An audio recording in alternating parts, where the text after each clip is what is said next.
Hi friends, आज सकाल सकाल गाधे पाधे आम कोणार्करू बाहरी पड़ू बाबा बाली कपिलेश्वर को दर्शन करने। तेरे चलतु आउ डेरी नक आगू जा आउ रास्ता दे केमी जी आगू मो ब्लॉग देखिले आप जानीपर।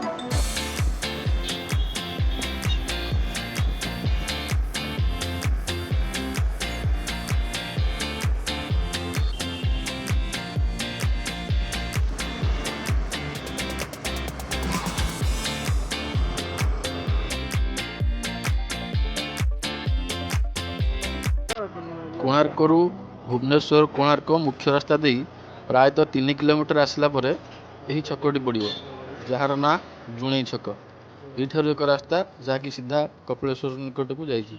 देखु आपड़ जदि भुवनेश्वर आड़ आसुँच तो यू आपड़ राइट टर्न ने आईपटू जब कोणार्क आड़ आसुँच लेफ्ट।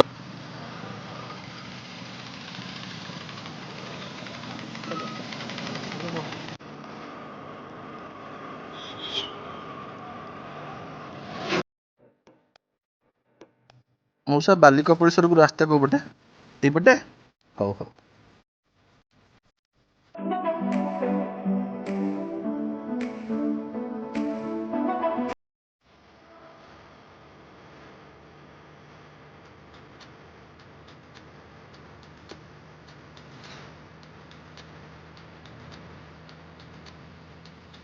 देखो जुणे छकू प्राय 5-6 किलोमीटर आसला पर एठार गोटे बोर्ड मिलला जो लिखाई आउ 1.5 किलोमीटर मंदिर।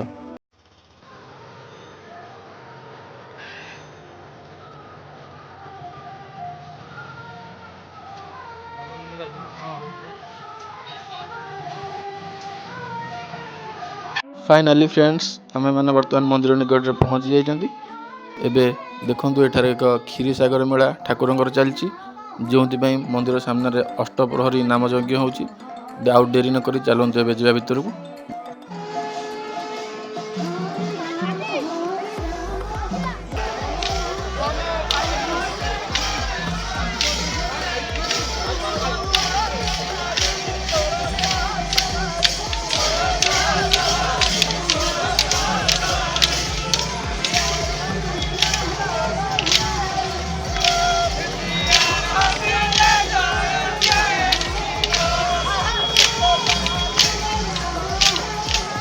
देखु सांग मैंने यहाँ मंदिर मुख्य प्रवेश द्वार जो आपन को 2टी बड़ बड़ भोग दुकान देखा मिले जो धूप दीप भोग एवं ठाकुर को लगुवा समस्त प्रकार द्रव्य ये मिल जाव। ये आम गोटे दीप नवा नहीं मंदिर भितर को जावा।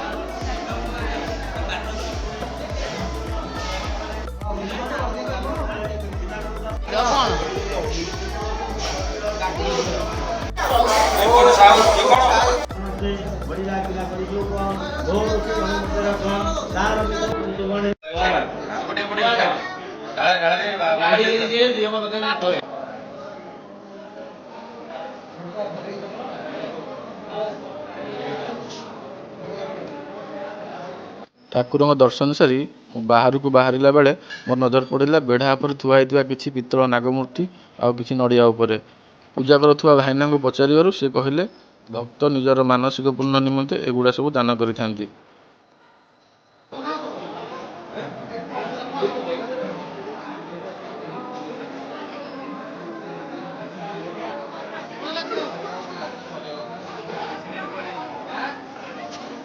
जदि आपण मैंने केवे आसुँच आपन को ठाकुर प्रसाद मिल जहाँकि एठार आप प्रसाद सेवन करेंगे और घर को भी नहीं जापरेंगे।